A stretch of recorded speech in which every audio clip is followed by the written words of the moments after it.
You on out there? All right, let's get this thing moving.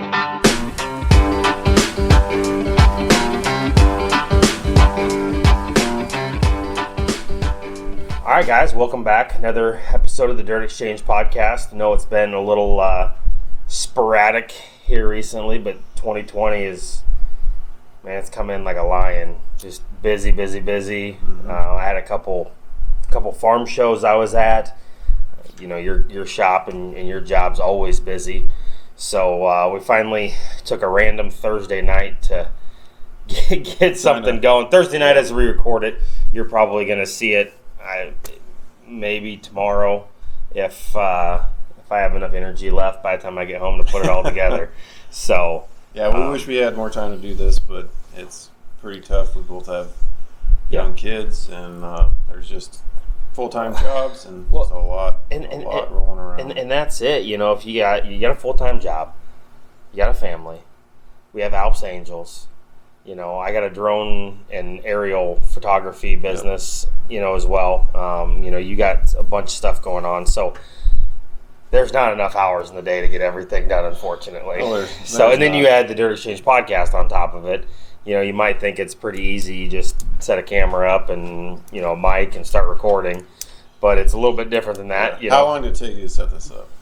Hour, roughly? Yeah, probably, with messing with the different lights, try to get the best shot possible. Hopefully, in the near future, we're gonna work on getting a green screen to put behind us, so we could, you know, put logos of people who support us, and, you know, the Alps Angels logo or the Dirt Exchange logo, or just a cool video to be playing in the background or whatever. Yeah. So we'll see. It's all in time, you know.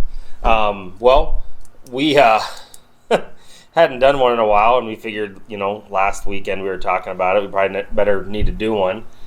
Well, you picked me up from my house today because we're meeting my wife here and get in the truck, and I'm like, what do you want to talk about today? And you're like, well, I don't know. We'll see, I guess. So we're going to kind of wing this and see where it goes. Probably the first thing we wanted to talk about is, you know, our nonprofit group that we run with our friends and family, Alps Angels. We had a meeting the other day, lined out our next ride for the spring, which is April 25th. Yep. We are still looking for people to submit beneficiary for the group to choose from. We've had a couple of them submitted already, and man, I really wish we could give to everybody, because so far everything has been just an amazing cause. So we had some tough decisions as a group. Yeah, and I'm just glad that we're not the people that have to decide. Yeah. You know, who gets picked and stuff like that. We have a separate committee that does all that for us. That kind of just keeps us out of it. That's way it's kind of clean and clear, because I think you have to do that. Yeah, because it's always tough. It's very tough. Because you look at all these kids, and you know, everybody. God, you wish you could help all of them, but you got to pick one, and that's just kind of. And we'd gotten a bunch of requests sent in for, you know, donate to this type of cancer and this type of brain disease, and, you know, as a foundation or a committee, and that's not what we're about. No. That's awesome. The thing about that is you can never know what your money went towards. Yeah, you don't really know what. Like, okay, let's just say it was $2,000, whatever, and you gave it to the committee. You're like, well, where did that really go? And we're not slamming this or anything like that. We just like to know. We like meeting the families. Yes. And like the last one that we picked, I mean, went over to their place, had a great time. Yeah. I mean, couldn't have picked anybody better for that, and you know, in the grand scheme of things, what we raise, it's a lot of money for what we do, for the event and the style of it. Yes. But it's not like, you know, some CEO scratching a check for tax reasons to breast cancer, for instance, for a couple million. Like, you know, it's not going to make a dent in that. But that 2, 3, 4,000, whatever it may be, is going to make a dent for the people, the individual or the family that we give it to. And you had mentioned that we like to meet the people, and the way that I see it is once you're part of Alps Angels, whether you're a writer, a member, or a beneficiary, you're part of the family. And that's what it's about. We didn't do any of this to have any kind of recognition or anything like that. It was literally about a group of us who had love for off-road vehicles or UTVs, ATVs, to be able to use that to help out in the community. And so that's why 100% of what we raise goes back to the individual or the family that we're donating to. It goes back to the cause, we should say. And we have a lot of fun doing it. There's we could have group meetings amongst all of us. Go hit up Chad's for a while. We get to, have our meeting. We go to his place. We sit there, play pool for a while, shuffleboard. The kids have a great time. We have our meeting, and have some steaks afterwards, prime rib, whatever it may be. And it's just fun to do. Right. It gives us another excuse to just hang out that much more. Yeah. Well, and that's what's cool. We're all pretty tight-knit, And for those of you that don't know, Chad, he's one of our members. He's the sound guy. He's the route guy. So if you have any complaints on the routes, make sure you talk to him, not Andy and I. I'm kidding. Chad does a great job. Yeah, he does. He does a great job. But we've kind of officially, unofficially made his shop, or shouse, whatever you want to call it. It's a man cave with a bunch of TVs, and surprisingly, you put a quarter in the pop machine, hit a button, and lo and behold, a bush light comes out. Or if you have a Dr. Pepper, or a Dr. Pepper, get 2 Dr. Peppers. You do. So it's just a really cool place. It's like a great vibe, a cool hangout, and it's awesome that Chad opens that up to us, because this last time we had our meeting when we were trying to decide on the ride, him and his mom Diane made a killer breakfast. There was French toast and eggs and bacon and sausage, everything you would have wanted in a breakfast. And they made Bloody Marys for everybody. Yes. Yeah, he had a whole table that, I don't know, it was a decent size, like kitchen table, full of stuff for Bloody Marys. Unfortunately, I had to make my own, so it wasn't as good as Kristen made us when we gave her the donation from the last ride. You guys have to like Bloody Marys, though. So I don't. Yes. So. Andy's weird. I'm not weird. But anyway, so April 25th is going to be our ride. We don't have a route picked out yet because we don't have a beneficiary picked out. Once we do that, we'll figure out the route. We're taking those to March 1st? Yes. Yeah, March 1st. So is the cutoff. Yep. And then we can plan the route. We always like to try to pick somebody semi-local or as local as we possibly can. That way, they can interact with us on a daily basis or a monthly basis, whatever it may be. But so we have some ones that are close. We're looking for more. Send them in, no matter how small or how big they are. We want the committee to look at all of them to decide the true best part of it. Yep. So, and send them in because we don't know about it. If you guys don't tell us about it, we don't know about it. So. One of the other things, and I know the ladies are going to do a Facebook Live on the Alps Angels page here at some point. Obviously looking for people to, submit their requests in for the beneficiary. But another thing that goes a long ways and has helped us tremendously, and we've had really, really good support from local businesses in donations. At the end of the ride, we sell raffle tickets. At the end of the ride, we have all the prizes and raffles and everything up on the trailer. Pull their number out of the hat, and they have a chance to win and everything. And there's been, hats and koozies and details, and there was a Green Mountain pellet grill. Yeah. We had another grill. I think this year we're going to have a 3,200 PSI pressure washer go through. That's a commercial grade that's being donated to us. So anybody that's watching this, if you want to be a part of it, obviously come to the event. Yes, we want you there. If you guys know of people that want to donate or would donate, if you don't want to call them, we'll definitely call them. We'll get in contact with them. We try to get involved with all the ATV, UTV companies that are like in Omaha, Lincoln, things like that. The side-by-side blog guys, they gave some harnesses. Our first ride of last year, they did. I'm guarantee you they probably would have on our second ride. We just didn't get into contact with them quick enough. I mean, people want to support what we're doing. Well, and for a lot of these businesses, it's also they're doing good with what they're donating. Yeah. You know, but it's also an advertising thing. We got a lot of followers. You know, we put your logo up. You're mentioned at the raffle. And that kind of thing, so you get some publicity out of it as well, which obviously helps us and it helps you as a business. So, and if anybody that is, donating to this or things like that, if you have flyers, things like that you want there when we do our ride, then we will definitely hand them out and make your name known. You know, I believe Katie posted all of the ones last time on Facebook. And just to make sure that they're recognized for what they're doing. And that's the thing, and nothing's too big or too small. You know, and we're not going into a business and saying I need $250. Like, you know, $100 has been about the average of what everybody's kind of donated.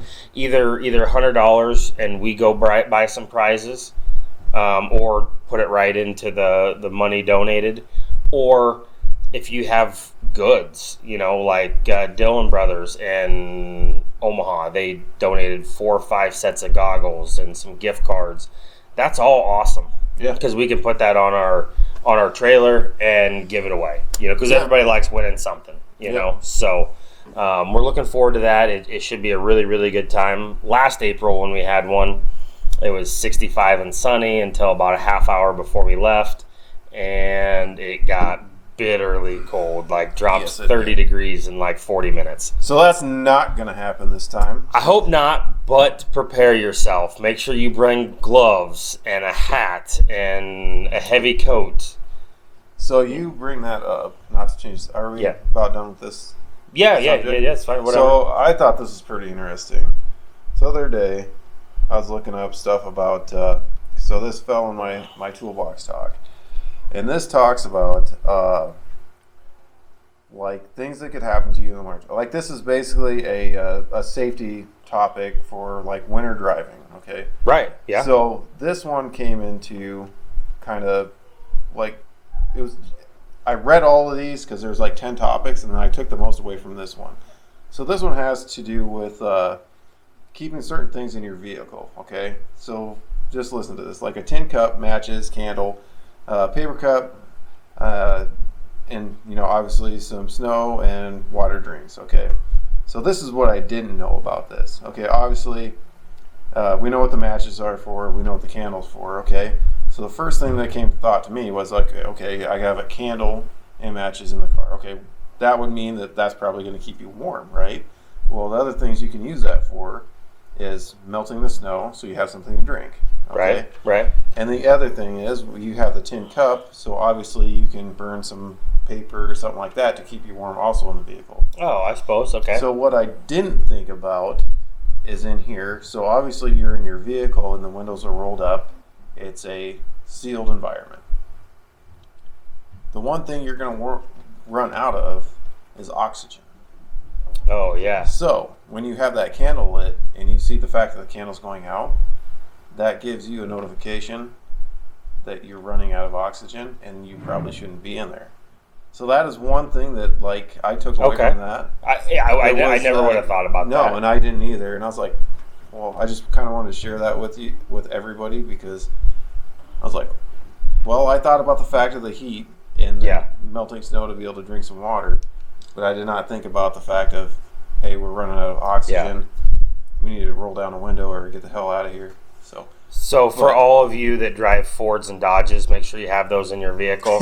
Us guys that drive the GM trucks, we're fine. I knew you were going to throw something in there like that. But no, it always is. All joking aside, but that's growing up as a kid. We always had extra winter clothes and that kind of stuff in vehicles. And when I was 16 or 14, I guess, started driving to school, my dad always made sure I had, my winter boots and a pair of coveralls at minimum in the vehicle, because you don't know what's going to happen. And you don't. And usually, yes, we get that we all have cell phones and all this technology, but if you honestly think about it, I mean, it's not always available. You get 2 miles from my house, right? you don't have no cell service. Yeah, and you could, if it's a bad winter storm and you're not expecting it, what are those 4 objects? What are those 4 objects going to cost you? Right. So that brings up another point. Obviously, we're talking about, UTV, ATV stuff. What are some of the things that you always keep in your side-by-side? A couple things I keep in mind. There's always some kind of a knife in there, because you always need that. Your normal tools, always a flag that's above, 6 feet. 6 feet. Yeah, it's going to be 6 feet off the ground. 6 feet off the ground. Spare belt. I drive a Polaris, so I usually keep a spare belt, and if I'm... And then times 2, right? Yeah, and then if I'm thinking right, I usually got 3 or 4 axles in there somewhere. But, yeah, no, it's the same kind of thing. I always, keep something to drink in there. Tow rope. Couple shackles. Yep.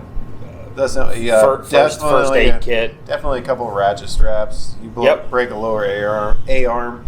You can ratchet strap that ball joint back together, and you can probably make it back to camp. Right. It might have to be pulled back to camp, but you still make it. Get back to camp.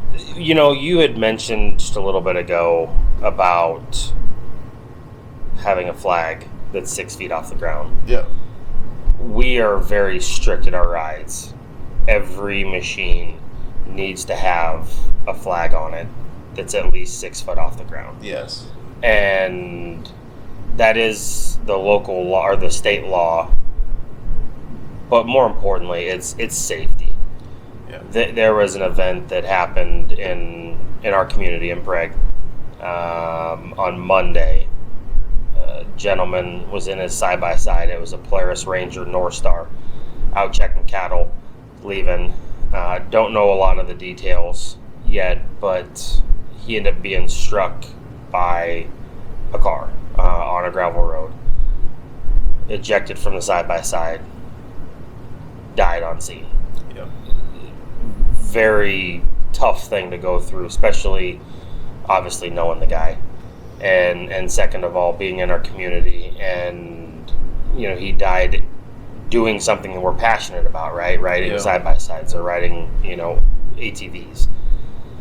So I know the orange flag, sticking up is not cool, right? But cool doesn't matter when you're not here. Right. So please make sure you have flags or, something that you can be seen at an intersection or coming up over the hill so they know.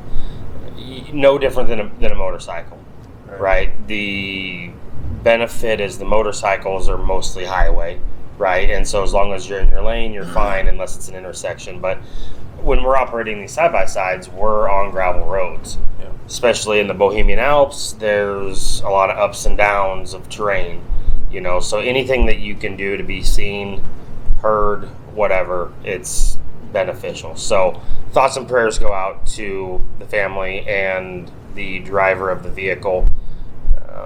We're not saying that it was anybody's fault or anything like that. We're not saying that flag would have saved his life. We're just saying, take all the precautions you can. Take all the precautions you can. And another thing is, he was ejected. Wear your seatbelts. Yeah. Put your seatbelt on. I know it's not cool, but every time we get in, I don't know. I'll tell you what, when I'm cruising out the sand dunes and I put my 5-point harness on, I think I'm pretty cool. Yeah. Well, but... So I'm going to put that on. Yeah. And you you can say what you want, but even right around here, like I sent a little rip video to you from last weekend on Sunday because it was, what was the temp out? 60. It was 60 degrees. It was awesome. So I made a little track that the wife isn't happy about in my front yard. And I ripped the hell out of it. She'll get over it or she won't. Oh, yeah. Not a problem. The grass will grow back. It'll be fine. And I put my 5.4 harness on because I knew I needed it, jumping from, ditch to ditch, driveway to driveway. We talked about this on the way over here. Last winter, we chopped the cage of my Ranger. We took out all the factory seat belts, and everybody's got 4-point harnesses in the entire thing. I actually laid that machine over on its side in South Dakota, and I didn't move an inch. So whenever we get in there, if we're around the place, it's one thing. But if we're getting out on a road or anything over, 10, 15 mile an hour, everybody's harnessed in. Yep. It's just seatbelts save lives. Yep. I mean, that's why just put your seatbelt on. That's why they're required by law. So, put your seatbelt on. Again, prayers and thoughts go out to everybody that was involved in that accident. It's just a tough deal. Wish them the best. And again, that's why we preach safety at our rides so much, because we don't want to see that happen. No. Not on our watch or off our watch. You hate to see that happen. No, we don't. We're here to make sure that everybody has a good time. Yep. And yes, we stress safety. Yep. And we will continue to do that. And, if you feel otherwise, then maybe you just don't need to be on the ride. Yeah. I mean, yeah. Well, that's my opinion. Honestly, and this might sound bad or people might take it wrong, but I would rather somebody that, wants to come and, raise hell or, drive super fast or not wear their seatbelts or whatever. I would rather them not come and not donate, because it could save their life down the road. Yes. You never know. Right. I mean, this was a routine Monday morning when this happened, so it's just one of those deals. But anyway, getting off that, what you made some few points over there. What else do you want to chat about? Well, I was going to bring up, your wife bring up a polar ride. Yeah. I think it would be fun to do a polar ride. I think I'm scared about it. Well, you got those, fancy fast machines with like a, quarter window. Excuse moi. I got some insulation and a full windshield, so that's a double insult there. If you're watching this and you're interested, let us know. I mean, it might not even, it just be a Sunday or Saturday fun day type deal, just to cruise around and freeze our ass off and talk. This was actually mentioned by, I apologize, I met him at our last ride. A guy from over by Valparaiso had thought about, it'd be cool to do one, and so we keep thinking about it, and now we're into February. Sunday would have been a great day to do it last week. It would have been, and we're getting to the point where we can see spring. We're ready for spring. We're ready for sunshine and 50-degree weather. Yeah. So we're all itching to get out there and ride and do something. So if anybody wants to do a polar ride or is interested on going one, comment on the video, and maybe we can impromptu throw something together. And it's honestly open to like saying, hey, what if I got Alps Angels to come to my place and do a polar ride? Yeah, we'll go there. We have trailers. We'll travel. Yeah, not a problem. Not a problem. There. Nope. That's we're not open to that too. Not an issue at all. It'd be fun, and any time that we can do anything that we can interact with the people that support our rides is awesome. Last year over the 4th of July, we took a trip up to South Dakota and the Black Hills and rode with Joel and Ann Kirby and Bill and Melinda Baker and some of their friends, and it was cool. And I feel like we came away from that 7-day trip or whatever it was, like really close with my good friends. In fact, right before we started this, Joel was spamming me on Facebook with some video he sent to me, so I haven't looked at it yet. But and I got a text group with Bill and Joel that goes back and forth. So it's cool. We're all kind of cut from the same cloth as far as our passions, and it's cool to talk to and meet other people that are doing the same stuff we're doing. It's a cool common bond that you can have. And I think everybody is. I mean, you go to Oklahoma, you run into a lot of the same people. They have the same values as you do, the same ideas. Well, maybe not the same ideas, but just the outlook of what they're doing out there. It's pretty close to this. And that's just it. It doesn't matter, not to try to get political here, but when you're out riding, it doesn't matter if you're black or white or brown or green or purple. You all are doing the same thing. You have a common bond. It doesn't matter whether you're Republican or Democrat or independent or atheist or a Christian or whatever. It doesn't matter. No. All that matters is that time you're spending together, riding your machines, having a good time, and creating conversation and creating a bond. And that goes to stand true, because the last time we were in Oklahoma, went down there, we had a great time. I recently, which you guys know, owned a YXZ. Yep. Sold it, that's done and gone, but I was down there trying to sell paddles off of it because I still had them. So I bring them with me, and this guy rolls up in a 2016 Yamaha YXZ, same color, looked exactly like mine, except I chopped the cage, or actually raised the cage, chopped the flat, did a whole bunch of stuff to it, and I was like, well, I'm gonna go see if he wants to go buy those paddles of mine. He's like, well, you're not just gonna go run out there. You don't even know where he's camping at. I was like, oh, what difference does it make? Right. So I ran out there and I flagged him down. He's like, yeah, actually, I'm camping right here. And so he was 4 spots down from us nice. in the same area. And we camp up on top, just in case anybody's noticing or wondering. So he's like, yeah, I'm camping right here. He pulled in there, didn't even unload his stuff. He came in there and he's like, well, how much? I told him. He's like, can you wait 3 hours until my buddy gets here? I was like, yeah, sure. And we rolled him out of the trailer, gave me the cash.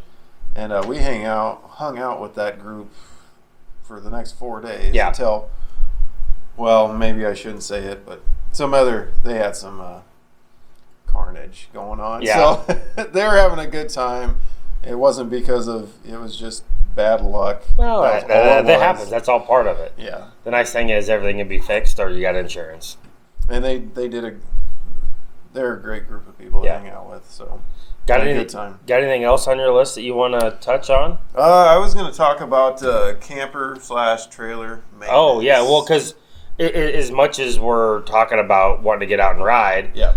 We still need to maintain our toy haulers, campers, trailers, whatever we're using. I think we're going camping for the first time Easter. Yes. We always do that part of our group. There's 3 or 4 of us that have campers. We all go out together. Pick a campsite, go out together, and we have our Easter weekend together as a family, because that's truly what it is. Yep. And hang out and, kind of starting our own tradition. Right. In doing so. And it's an absolute blast. It's a lot of fun. It is. So, yeah. So what's some stuff? Obviously, make sure you winterize everything before you put it away. Hopefully everybody winterize their stuff. So, kind of things that were on my mind is, so I'll do a home inspection is what I'm going to call it. Camper home inspection. So when I pull mine out, what I'm going to do, I'm going to hook water to it. I'm going to make sure that I don't have any leaks anyplace, anything like that. I'm going to turn the propane on, make sure nothing cracked over the winter, so I don't have any. Make sure your bottles leaks are filled or have fill your bottles if you haven't done that already. Yep. If you've got like the electric up and down for the winch in the front to hook it up to your truck, definitely either check those batteries, charge them. I know mine are shot. I'll be getting new ones. Make sure there's gas or diesel in your generator if you got one. Maintain your generator. It's a good idea to change oil. And, if you didn't put additive in it, seafoam in it, maybe let it run for a while. Make sure it runs right. Change the oil probably, because in the wintertime you get a lot of dew and stuff like that builds up in that. So, and they hold like not even 2 quarts of oil. Right. So what's $5? Right. Things like that. I am gonna, for mine, just because it's 07, I'm gonna jack all my axles up, check all my wheel bearings, because I know there's 2 for sure that probably need to be addressed. Yeah, you don't want to be going to Oklahoma or coming back from South Dakota and lose an axle. Yeah. You don't want to be in that predicament. Guilty. And But- honestly, and I'm guilty of it too, but mine broke in a Yeah. you know, mine leaf spring just broke, Yeah. and there was Yeah. nothing you could do about it. And maybe there was something I could have done about it. Yeah. You know, I could have checked that stuff and inspected it before I left, and maybe it was broke when we left. I don't know. Yeah. But it's just a good idea to just crawl under there, just save yourself the hassle. Yeah. Just go look at it and be like, Yep. well, there's a weld over here that's cracked. You know, it doesn't. What's an hour of your time compared to maybe 5 hours to a day, or even plus that of downtime? And you're on vacation. Does anybody want to be doing stuff like that on Right. vacation? Well, No. when the leaf spring on mine broke, coming back from South Dakota, there was probably a wheel bearing issue in there as well, because the leaf spring broke, the wheel bearing and wheel was trashed. But had I checked it before, we were still 6 hours away from home. Yeah. Luckily, those of you that watch the podcast or listen to it, you heard me tell a story. We're nice enough, or lucky enough, to be able to leave it somewhere and come back and get it. But then again, I mean, that was 6 hours there, 6 hours back. That's a half of a day. Yeah. You know, almost a full day, because you're not staying up for 24 hours. Right. You know, so it's maintenance. It's, you know, it's simple things that can definitely be addressed before any of us take off from home. Yeah. Like, think of it this way. If you pull your camper out, you're like, oh, no, it was fine last year. It'll be fine this year. You get to your campsite and you got a couple of water leaks on it. You honestly, It sucks. Yeah. You honestly want to deal with it. Or your hot water heater's not working. Yes. Or just pull it out, hook everything up at home, like as if Yep. if you were camping in it now. Make sure it works. And honestly, probably the most important part, just check your axles. yeah. Yeah. Just check your wheel bearings. We were both bitten by the axle bug in 2019, and it's a tough pill to swallow. It sucks. And honestly, I had fun with mine. I mean, it was scary what happened, but I probably told everybody this, I'm sure. But I had a great time with my experience.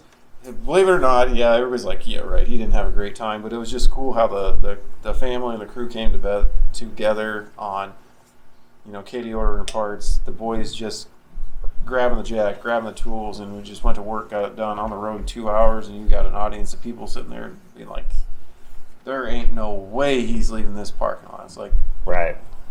you watch my crew work. Yeah. Yeah. No, it's always, you always got to make the best out of every situation. Otherwise, life's not too much fun. No, yeah, you got to have some surprises, and you still will, but some of them can be prevented, and I would definitely stress Yeah. these areas. So just things that we've both gone through that we honestly really don't want to experience again. When we're going to get someplace, we want to be able to go 80 mile an hour plus if we need to, or whatever the case may be, or just the speed limit. But we want to get there with no issues and have confidence in your equipment. Exactly. And that'll give you guys that confidence you need if you do these simple things. Yep. So. Absolutely. Well, about ready to wrap it up, you think? I think so. Like I said before, if you guys have, please subscribe, comment, like. If you guys know of any Patreons or people that would like to donate to our cause or anything like that, please let us know. And as always, thank you guys, because this wouldn't be possible without you. And honestly, that's what we do it for. So yeah. One cool thing to add at the end, David Hine, A1UTV, he commented on our last one we did where we talked about him a little bit. So we still want you on the podcast. Hopefully we can do it via Skype or something like that. So let us know when you have time. We can get you on and talk shop. So again, thanks for having me over. Yep, no problem. Thanks to Katie for making some amazing sloppy joes that we just smashed. So peace out. Until next time. Hopefully we can do them a little bit quicker and get on a little bit of more of a regular schedule. So until next time. Thanks, guys. Throw some dirt. Goodbye, girl.